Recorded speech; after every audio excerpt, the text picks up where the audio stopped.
Welcome to today's show, Legacy Living, Make Your Life Count. I'm your host, Dr. Gloria Burgess, passionate, inspirational speaker, author, poet, and entrepreneur. Welcome to Legacy Living, Make Your Life Count. I'm delighted that you joined me today. I want to give a big thank you to all of those listening today. And here's a great big shout out to all of you listening all around the world. I'm so delighted and grateful that you tuned in. I sure hope you're enjoying a fabulous day today and that you're having a fantastic week. Because you know what?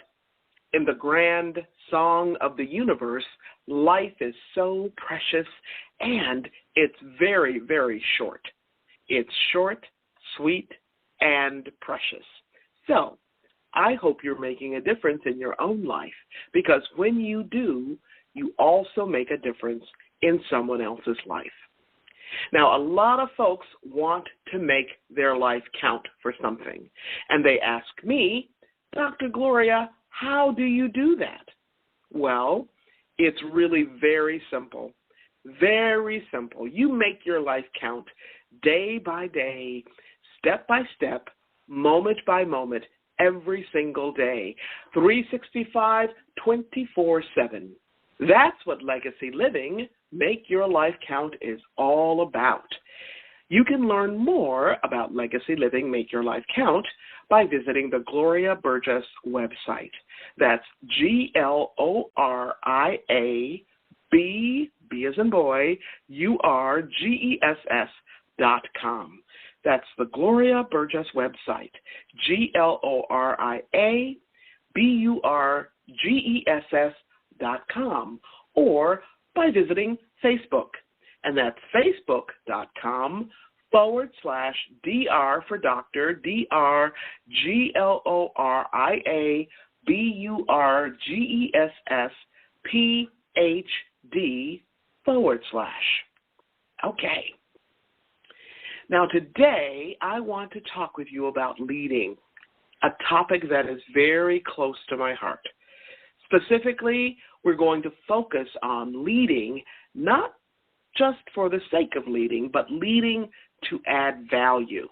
In other words, today's podcast is all about asking yourself, how do I lead so that I can make a difference at work, in my family, and in my other relationships? To help us address this important topic, I have a very special guest on my podcast today, and her name is Hazel Manning. That's right, Hazel Manning. Now, Hazel is a person of influence, a leader in Trinidad and Tobago. She is an expert in helping us understand the importance of leading, not just for the sake of leading, but leading to add value to others. Hazel is deeply passionate about her work, and she's very, very inspiring. She is a leader who makes a difference in her own life and in the lives of so many others in her own country and throughout the world through her work. I met Hazel several years ago. We were both attending a leadership conference in Florida at a beautiful, beautiful place in Orlando. And when I met her and heard her speak so vibrantly and so passionately about her life and her work in her country, she was on fire about it. So I can't wait to tell you more about my friend and colleague, Hazel Manning. As the wife of the former Prime Minister of Trinidad and Tobago, Hazel Manning did a great deal to support youth. For example, one of the things she did was she founded the Self-Esteem Foundation, an organization that raised awareness of issues associated with self-worth among the country's youth. In her role as Minister of Education and Local Government of Trinidad and Tobago, Hazel incorporated self-esteem principles into the mainstream education curriculum and local government training policies to guide youth leadership. To her credit, during her tenure as Minister of Education, a very special poll voted the Ministry of Education as the most productive and influential. That was under Hazel's tenure. For many years, Ms. Manning has devoted herself to working with government agencies, business, nonprofit organizations, and individuals to conceptualize, plan, implement, and evaluate various development projects. In fact, she effectively influenced the education and local government sectors to reform and modernize their structures, systems, and delivery. Now, that's quite an achievement anywhere in the world, right? Hazel is now an independent consultant working in partnership with the John Maxwell team. In fact, that's how I came to meet her, through the John Maxwell team. We affectionately call it the JMT.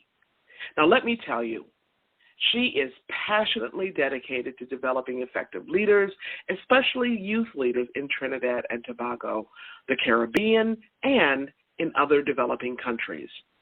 One of her goals, which I just love, one of her goals is to collaborate with other JMTers, other JMT members, to revolutionize leadership training in Trinidad and Tobago. Hazel Manning has a Bachelor's of Social Science from the University of the West Indies and a certificate in Business Administration from the University of Reading. One of her other passionate pursuits is editing and republishing a book written by her father. This book traces the survival of a group of people called the Americans. This group of people was comprised of former slaves and soldiers. Their survival in Trinidad resulted from their discipline, faith, determination, courage, and positive thinking. You know what? In many ways, these are some of the very same threads that you've heard me talk about on this podcast, right? The themes of faith, hope, perseverance, passion, purpose, and possibility. Now, during my conversation with Hazel, you will hear more about her passions, and you will hear it in her own words. Can I just tell you something? Hazel and I had an amazing conversation. I'm so honored and excited to have this amazing leader, this stateswoman, with us today. This is going to be a fantastic podcast. You don't want to miss a single word. So grab yourself a cup of tea or coffee or a nice cool glass of water and relax in your favorite chair. You're going to want to take notes today. We're going to have a wonderful, wonderful time. Now, before you hear from our amazing guest today, I just want to take a moment to welcome you. If you're just joining us, I'm your host, Dr. Gloria, and this is Legacy Living, Make Your Life Count. I'd like to extend a special welcome to those of you who are joining my show, or if you're joining Talk Network Radio for the very first time. Let me tell you, you are in for a real treat. I'm excited to have you listening in today, and I'm deeply honored that you've allowed me to be part of your day so you can be inspired by ideas and resources to make your life count. Today's program is all about leading to add value to others. Hazel, I just want to welcome you to my show. Thank you for being my guest here. Thank you very much for inviting me. Yes. I'm very honored to be your guest. Oh, bless you. Well, the feeling is mutual. Thank you. Yes. So if you could maybe start out by telling us who you are and a little bit about Trinidad and Tobago. I am Hazel Manning. It's a long history of many years in the making. Yes. Maybe I start with the fact that I worked with the government for a number of years, maybe over 45 years. At one point in time, I was married to the Prime Minister of Trinidad and Tobago, and he has died. He's had 2 or 3 years now. Yes. And it is in that process of change that I started on my own and developed a company called the Leadership Firm. When he was very ill, he had a stroke, and the doctors and therapists said to me at that point in time, don't be his therapist, be his wife, and get a life of your own. That's great advice. It was very, very good advice. He actually helped me to put the company together. And because he was at that time incapacitated, so we worked together. We put the company together. And he actually saw me off and running. He's dead now. And I'm saying all of this to say to you, that's my role, but really who I am someone who is really very thankful for all the experiences I've had, especially in working along with him, that he was Prime Minister. I was also Minister of Education, which is similar to your Secretary of State of there, Secretary of State of Education. And my development at that time really supported a growth that's phenomenal. So that who I am is really someone of worth because of my experiences, wanting to hand over all that I've earned and learned and all the wisdom that I've gathered over the years through coaching to others. So I really want to add value to others, to hold hands and move them through, because I feel so honored to have been given all of this. Yes. My God. Yes. Well, thank you. And, I often ask that question, who are you? And a lot of people just talk about what they do. And so I'm really happy to hear you talk not only about what you do and what you have done, but who you are. I'm really saying that because of what I have done, it has made me who I am today. If you would ask me that question 10, 20, 30 years ago, I would not have given you the same answer. Yes. So that I think the experience and where I am now, and the John Maxwell program has been able to instill in me that I'm someone new. Yes. And being new. That I need to, not do I have, not that I want to, but I need to give back. And give back in the way where others too have their potential to be realized. And excellent.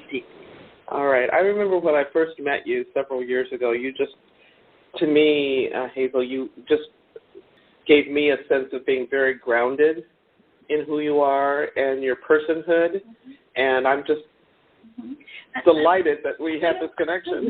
Maybe because of I'm now doing the DISC analysis, and I'm now doing personal behavior and doing the assessment, and for the first time I'm realizing again who I am. And they're talking about I'm high S. Or low S, low S, that is on high S. Yes. I'm low S. I'm really talking of steady and stable and safe and secure. And I'm saying, but that's what I really have been over the years. That I have always been steady and stable and secure. And that's what my family life has been, and that's what my career has been. So that's who I am. And I'm now maybe a little bit more confident about it because I'm actually doing the professional thing that's guiding me, that, your behavior, your profile says this is who you are. Excellent. And so for our listeners out there, we'll probably talk a little bit more about DISC later on and demystify a little bit more what DISC is all about. So I am very curious about your country. Could you tell us a little bit about what it's like to live in your country, first of all, and to live in a country that's very intentional about development? I live in Trinidad and Tobago. Trinidad and Tobago is the most colony of the Caribbean islands. As a matter of fact, we are 6 miles off of Venezuela. So you can swim if you want to, even though not many people do. Trinidad and Tobago has a really very rich history. Way back when, 1700, 1800, we were exchanged frequently. The Spanish, the French, the English. We were poems. And but what that did for us, it left us with a rich history. So that our Christmas is a Spanish Christmas. We have panaderos, we sing Spanish music, and it's really a beat. Our carnival, which just finished in February, March this year, it's French influence. So we have words like the Marche Gras and Jouvet, the French words. And then we first of all, we were our first people, First Nation people. Our first people were First Nation people. They were called in our time Carib, and that in the region in Trinidad and Tobago, Carib and Arawak. But they are First Nation people, right? And of course, with all the movements back and forth, a lot of them were killed. Finally, we were British. And we still are. And the British influence, I know a lot of people complain about this, having a mother country and being colonized, etc. But the British left a lot of influence in Trinidad. The language, the education system, which is superb, which is really very good, our legislature, everything, our politics, it's all British. The Westminster model, it's British. What is it like to live with all of those different cultures? Yes, okay. It's a blend. Yes. It's a blend. So that's why I was saying carnival is a different kind of culture. Christmas is a different culture. And we all embrace it. And what the British did for us, they started cane, the planting of sugarcane. And as they planted sugarcane and couldn't get labor, they imported labor. So in our country, we have a large percentage of East Indians, about maybe 40%, large percentage of Africans. We've got Chinese, we've got Syrians, we've got Lebanese. But most important, we have a blend. They're called Douglas, and they're the fastest growing group in the country. They're in the 20s, and every year they grow by 2%, and it really speaks to what's happening in the country as different races come together to produce. At some point in time, our mixed population will, I'm sure, far outstrip the others. So that's who we are. Very cosmopolitan people, very fun-loving, very into everything, good and bad. So that sounds like a wonderful, wonderful atmosphere in my point of view. And the intentional development, can you talk a little bit about that in terms of what that means? Prime Minister, maybe I should start even before. Our first Prime Minister taking over from the British was Dr. Eric Williams. Dr. Eric Williams was a scholar. He was very bright. He actually went to school in Oxford in England, and he lectured at Harvard University in Washington for a long period of time before he came back home, as he said, to lay his bucket down. And he took the country from colonialism to independence. He was our first premier and then prime minister. But he was insisting that we became independent, and it did happen. We're one of the few Caribbean islands, one of the few Commonwealth countries that our country has achieved not only independence but republicanism. So that we don't, the Queen is not our chief leader. We have a president, a national, a local president. In the other Commonwealth countries, the Queen is in charge, then the Prime Minister.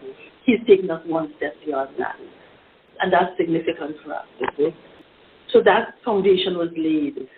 As the Prime Ministers came into being, and my husband was one, he looked at the United Nations approach to development. The United Nations in the year 2000 put in place the Millennial Development Goals, the MDGs. And these goals, they identified, I think, maybe about 8 goals, saying that the countries involved in the United Nations should attempt to achieve these 8 goals.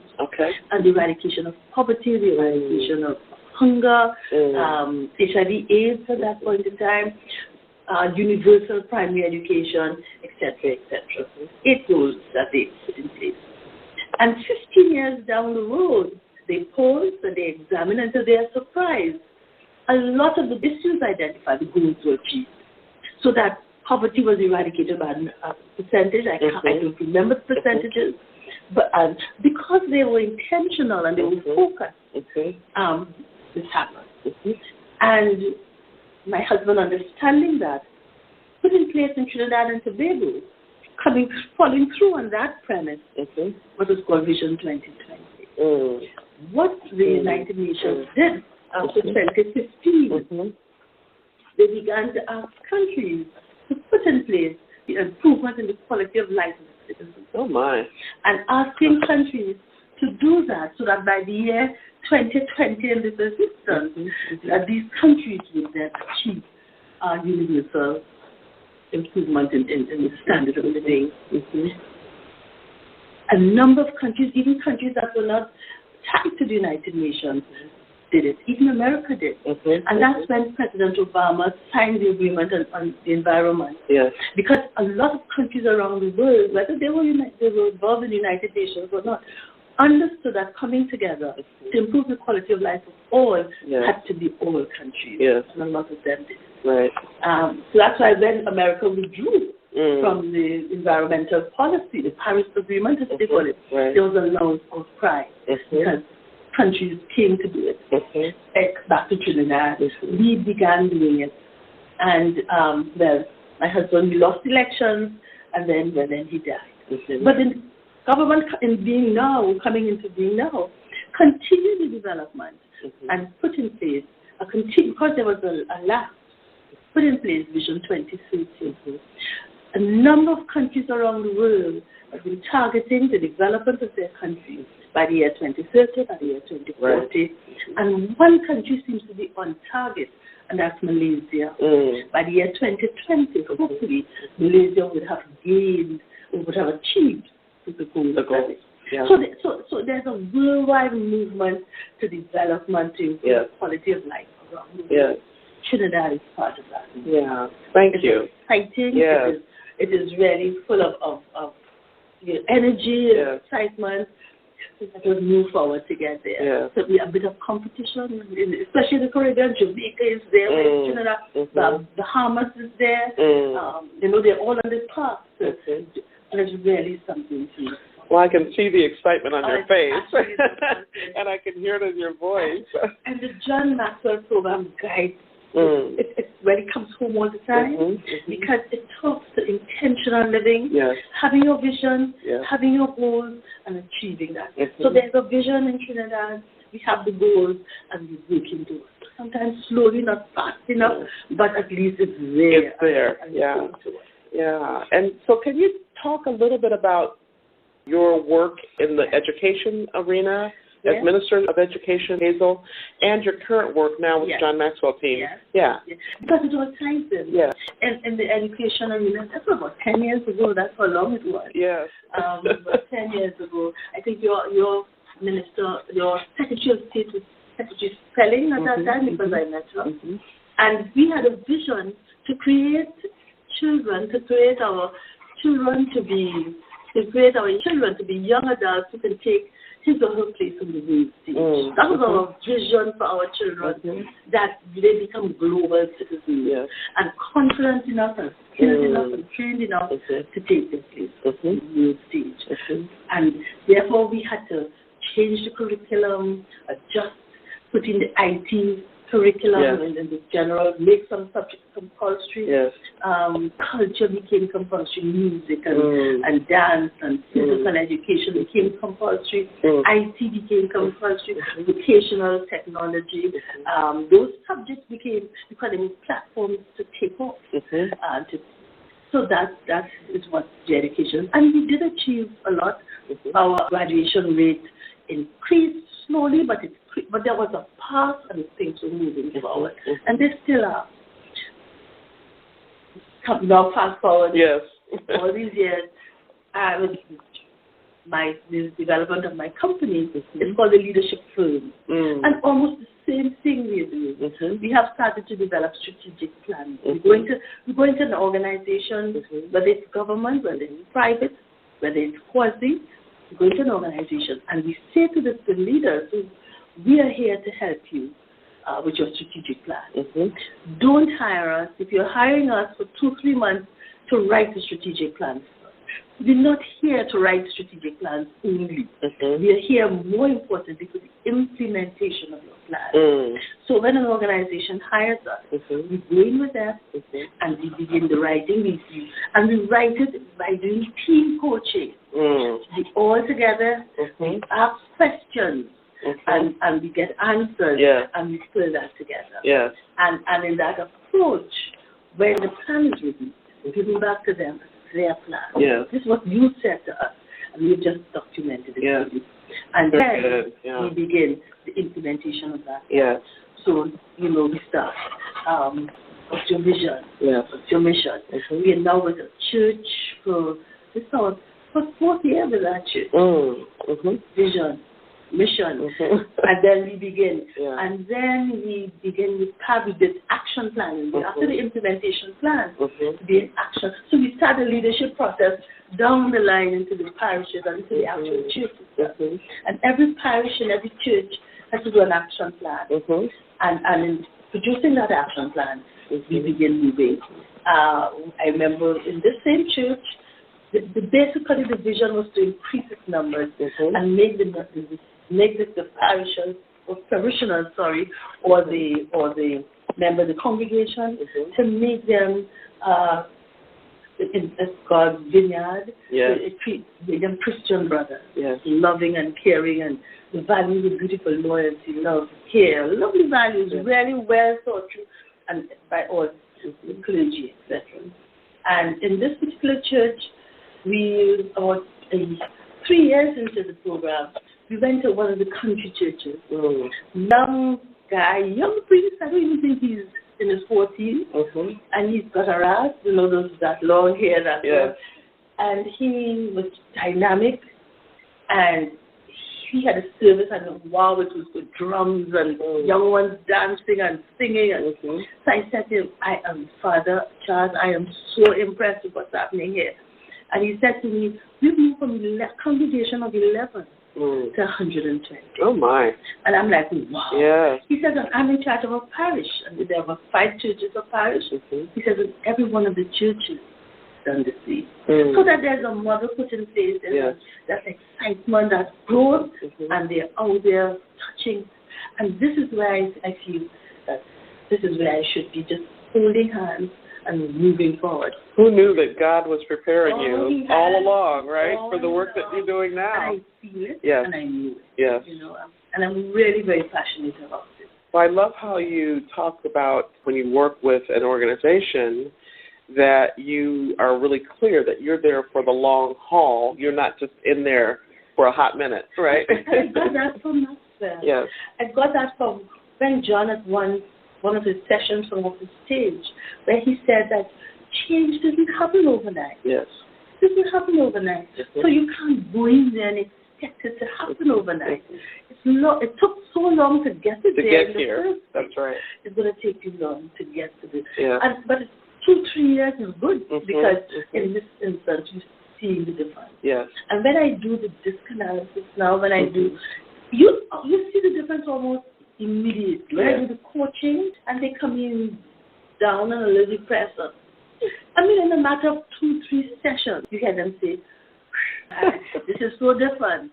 Again, I go back to my low S, mm-hmm. and that's one of the things they say about that they're naturally pastoral, mm-hmm. naturally coaches, and I didn't know that. I'm just now understanding that. So tell us more about DISC, because my listeners may not fully understand what that is. So can you walk us through that a little bit? Yeah. Personal development tool. Mm-hmm. It's scientific, very scientific. It's mm-hmm. designed by psychologists and psychiatrists, and it's put together in a particular way mm-hmm. over years of a history that pulls human behavioral scientists mm-hmm. looking at us, looking at people over the years, mm-hmm. coming to some conclusions about people. And then they begin testing you, mm-hmm. asking you questions. And as you answer the questions, you have to be D, which is dynamic, mm-hmm. task-oriented, mm-hmm. or I, which is influential and people-oriented, mm-hmm. S, which is stable and supportive and sustainable, which is essence a little bit of go to retreat to the kind of people oriented, but you could also be a little task oriented and see that is also very cautious and very much task oriented, detailed. And therefore, when you do the analysis, there's a combination. It could be 1 or 2 or 3, and high and low, and then it's very designed or defined for your personality type. So when you offer this DISC analysis inside of a team or organization, what's the impact? What's the aha for them? It is. I'll tell you on the pre-side is, my goodness, how did they know this is me? How did they know? I answered a few questions. How did they get that? And then he went back into history, as a boy, and he was there, but he was in total agreement. This is really me from childhood. This is me. And then the next thing that happens is that now I talk about giftedness. That's God's gift to you. So therefore, how are you using this gift to move forward? His eyes. See, that's the most important leadership tool. I is influential. That's a natural leader. How are you going to use this to move forward? It's for him to get so confident and so comfortable, and then began taking his decisions. And what we do at that point is that we start doing an analysis on the institution. What's the vision? What's your personal vision? What's your personal journey? Where you're going? What you want to do? What does success look like for you? And then we go into the institution. What's the institutional vision? And where is it going? Where do you want to go? And then we begin to align. We begin to align all the candidates we have in the room, and we begin to say, are you in the right place? Yes. Is there an alignment? Yeah. And if there is an alignment, and if there is no alignment, what are we going to do? Are we going to make a change to the institution? Are we going to make a change to you? And if there is none, who's leaving? And we go through that process. And then we start the journey. And we have got to stay with them. We stay with them. At some point in time, maybe every 3 months, we visit. Put in place an M&E committee. After they put their goals together, and they know that this is what they're doing, and then we put all the instruments in place and we keep checking. Every 3 months we need to So M&E would be a monitoring and evaluation committee to make sure that you're really trying to achieve your goal. What does success look like? More people in the congregation, an active church, happy Christian brotherhood, and so we keep, is it happening? Where is it at? So it's accountability and tracking and milestones and and we've got the instruments to show it. And in all of this, we keep teaching leadership. So as we go down the vestry, as we go down the congregation, we stay, as John Maxwell says all the time, we are all leaders. Whether it is your parents, whether it is your principal, whether it is your housewife, whether it is you, whatever you do, at whatever level you are, we are all leaders. So if you understand that you're a leader, where's the accountability? Where's the action? Where's the responsibility? I love hearing you talk about this because it's clear to me that you can use this particular analysis at the individual level, at the team level, at the organization level, right? And you could probably use it at the national level. We do. Yes. And that's what we talk about alignment. It's aligned. Yes. Because if it's aligned, everything's going to be okay. We are intentional. Yes. Again, it goes back to that. Yes. Thank you. So I know that you have done some work on grief and loss, and there was a mastermind project that you were working on at one time. Now, can you talk a little bit about that? Very, very powerful. It was after my husband died, and the funeral home had a grief counselor, and she actually spent time with myself and my son. It really helped. And took the decision, there are many people in my experiencing what I'm experiencing now. Let's put something together. And we did exactly that. It was one of the most powerful workshops. So we did it about 5. And we would do it again in the future. But it was so powerful that's an instance where we saw change for very eyes. The people would come in and like, what do I do? Where do I go? And in that, not only there was tears, they would cry, they would pour out, but you know something, at the end of the day, they would leave there so eager to go and do and make things happen and be different. You know, so it was a very powerful vision. So I'm imagining, Hazel, that this was helpful to you, yes, it was, as well as the people that were in your mastermind group. You know, even when I coach, I think I learn more. I benefit more from the coaching. I benefit more from the workshops than the people who I'm working with. And I feel so very guilty. I am learning so much. I'm benefiting so much. And what I do, but I know that in giving back like this, it really helps me. Yes. I'm more steady, more stable. I don't know I could be more than that, but I am more confident, maybe is the word, that I'm on the right path and I'm doing the right. Excellent. So I know you've had just years and years of experience and seasoning and ripening and maturing. And I'm wondering, I know that John talks about transformational leadership. I mean, that's his calling card, right? And I'm curious, can you tell us what you mean by transformational leadership? Hazel? I think I know that I'm a transformational leader, and I know because I do things that I coach. I really am a natural coach. I realize that I hold hands and I support. And where my colleagues will say, I had enough of this, I said, no, let's go in again. Let's do it again. And we would, you know, I'm more patient. I don't like because I've never been patient, but I'm more patient. I'm more patient with my children. You know, so there's that kind of steady and focused moving forward. Yeah, so I love that you were mentioning coaching, because a lot of coaches don't think about themselves as influencers. They just think about themselves as a guide on the side or something. But can you talk to us about transformational leadership and why it's important to really understand that as a coach? Yes, it is very much so. I like what you said there, as not as influencers, but you know,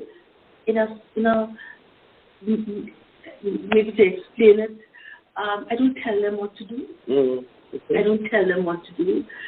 I let them talk. They talk a lot. I don't talk much. They talk a lot. When they talk a bit, I give them a story. I put on my mentorship hat. I say, could I change hat? They know me for that. Could I change hat? Could I put on my mentorship? They say, yeah, you put on your hat. You go ahead, put on the hat. And then I would give a story. But just to give a story, and I would explain something. Sometimes I've read somewhere. I'm an avid reader. So I read a lot. I do a lot of the documentaries, audio. So I can always find a story that is relevant. And then I withdraw again. And then they go on. I try and do this assessment, and I also do a game of which animal am I. Those are very fun games, but they're deep.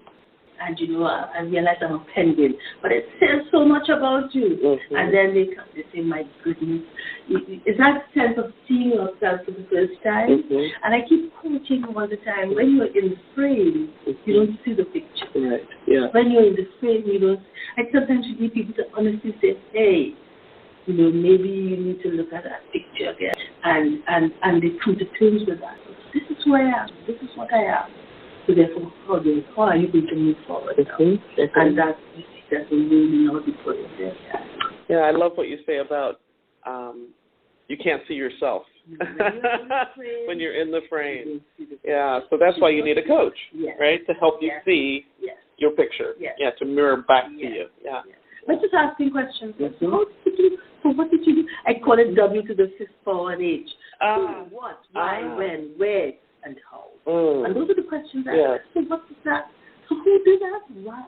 I don't use why too much. I do every now and then. What's your why? And then how? What are you going to do? And they go deep in, and they see them coming back up with their hands. Because I realize when they do that, they follow through. Because that's what they want to do. That's the what. And then they say, you know something? I'm going to go ahead and do it.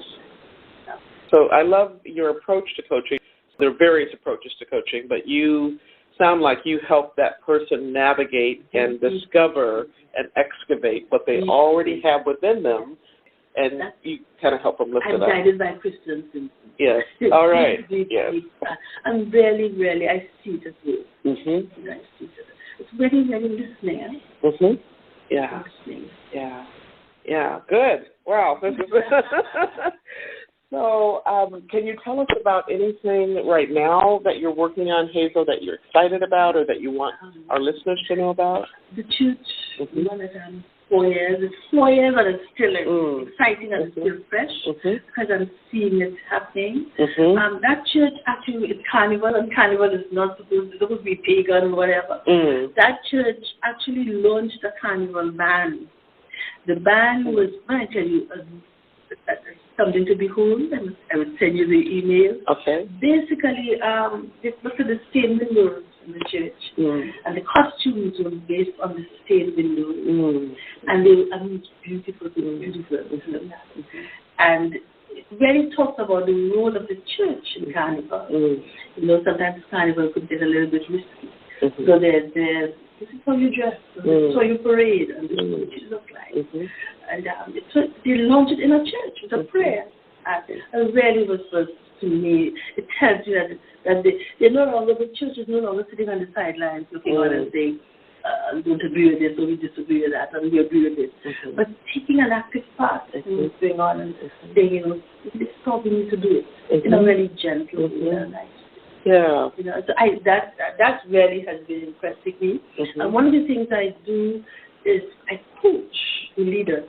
So that whichever organization we're working, whichever institution we're working in, there's always be a group of an executive team that we actually do one-on-one coaching.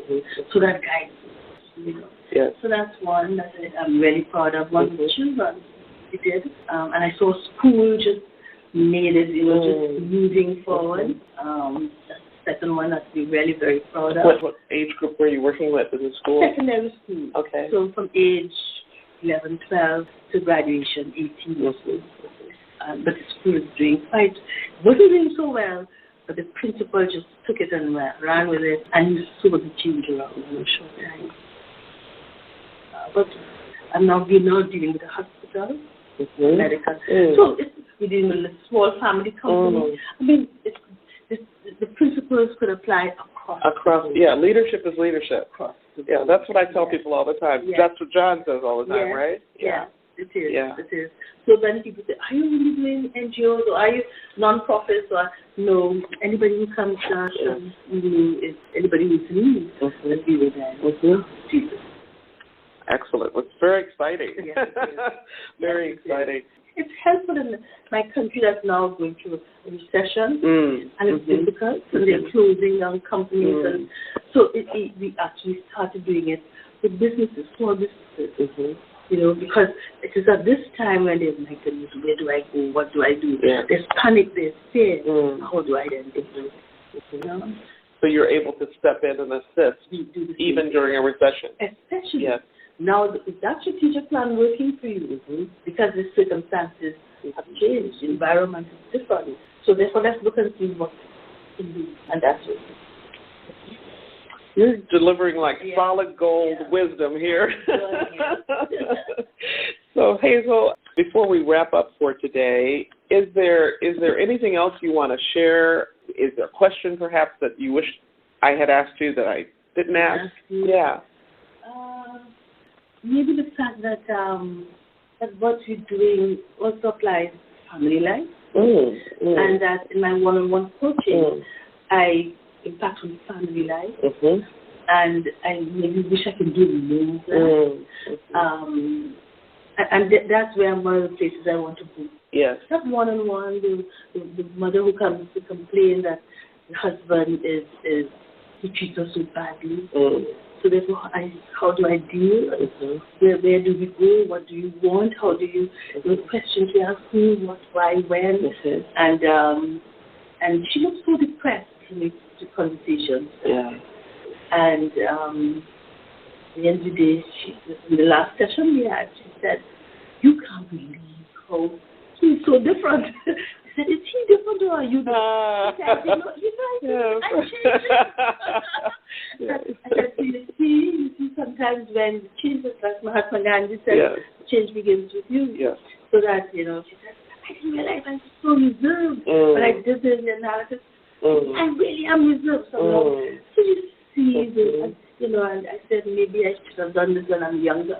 But then God knows best. Yes. He knows best. Absolutely. The experience comes to bear. And now you're able to use it now. And you can see so many different applications for it. So many. Yeah. So many. That's amazing. My life is different.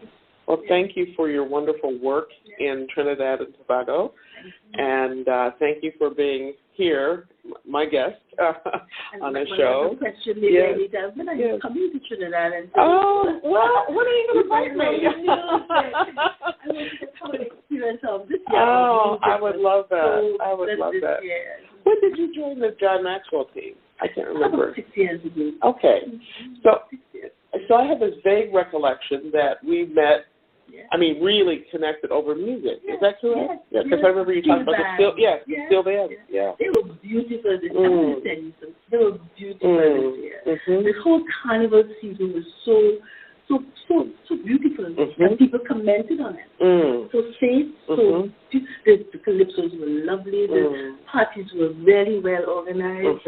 Really, something happened. I don't even know what it is, but something happened, and you saw more peaceful and more beautiful this year. Yeah.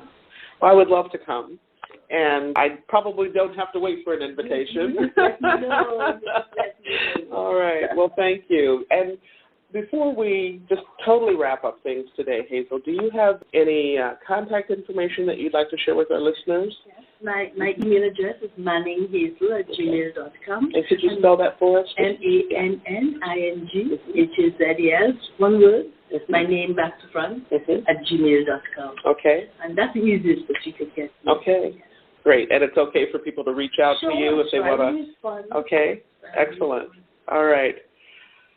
Well, thank you again for being here and for being your wise, wonderful self and for being my friend. Thank you very much. It is my pleasure. I really appreciate it. Thank you. Thank you so much. Wonderful, wonderful guest today. Solid gold, right? Thanks again to Hazel Manning for being my special guest. Today we're talking to Hazel Manning, former Minister of Education and Local Government in Trinidad and Tobago. Now, if you missed any part of this week's show, you can listen to the podcast right here on Talk Network Radio. You can also catch us on iTunes, Alexa, and Spreaker.com, and so many other places. So, be sure to tune in again next week. Before I close today's show, I just want to give a shout out to all the women, men, and our young people all around the world, because you know what?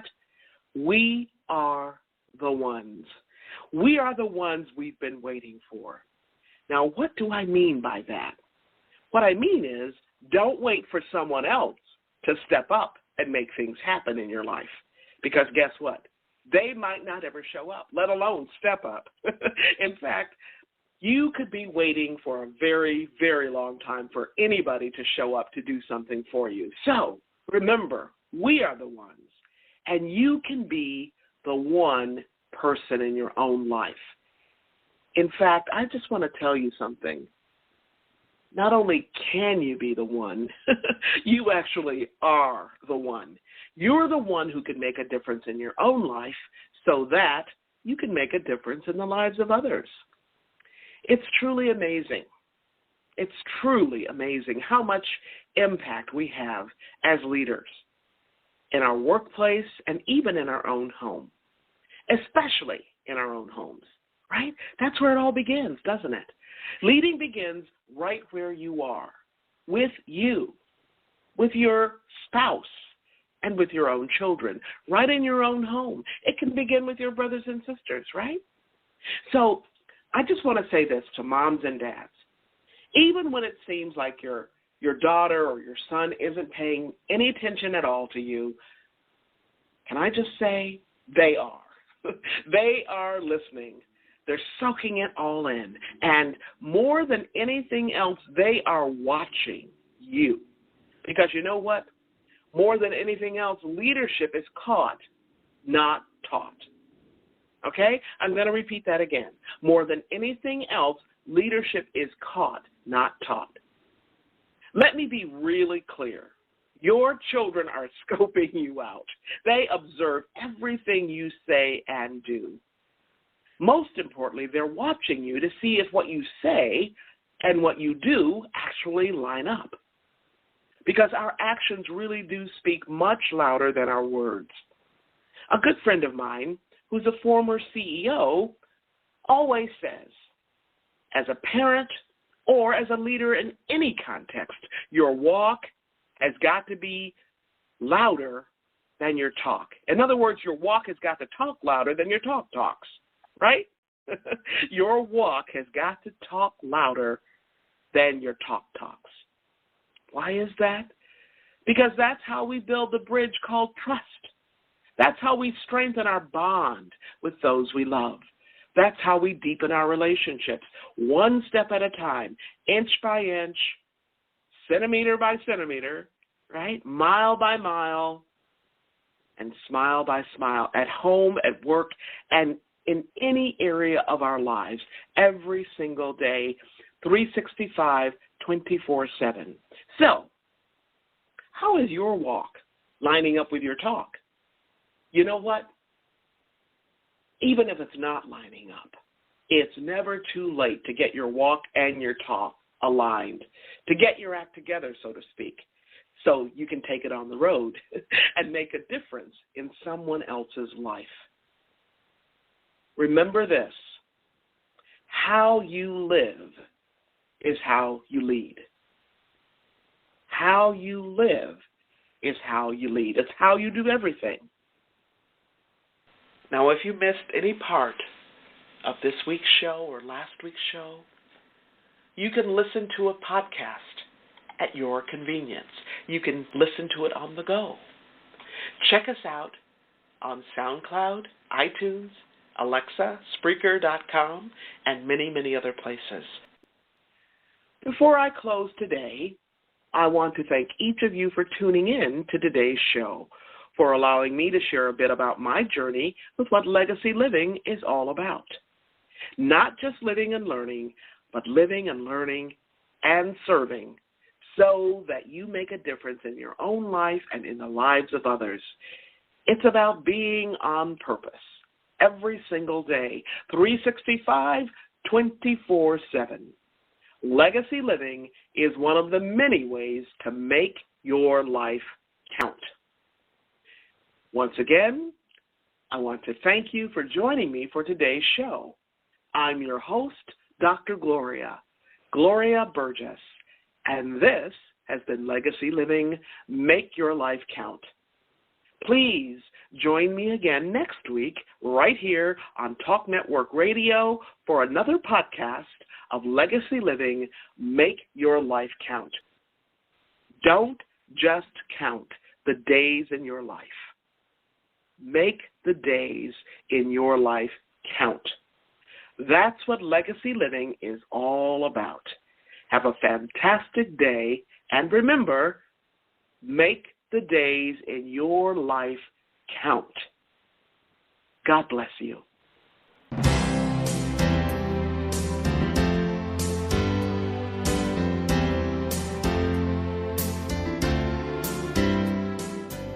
That's our show today. I'm your host, Dr. Gloria Burgess. I hope you'll join me again next week. Until then, don't just count the days in your life. Make the days in your life count. That's what legacy living is all about. Here's to you. Have a fantastic day. Be sure to make it a yes kind of day. And remember, celebrate. Celebrate the music of your life. Make the days in your life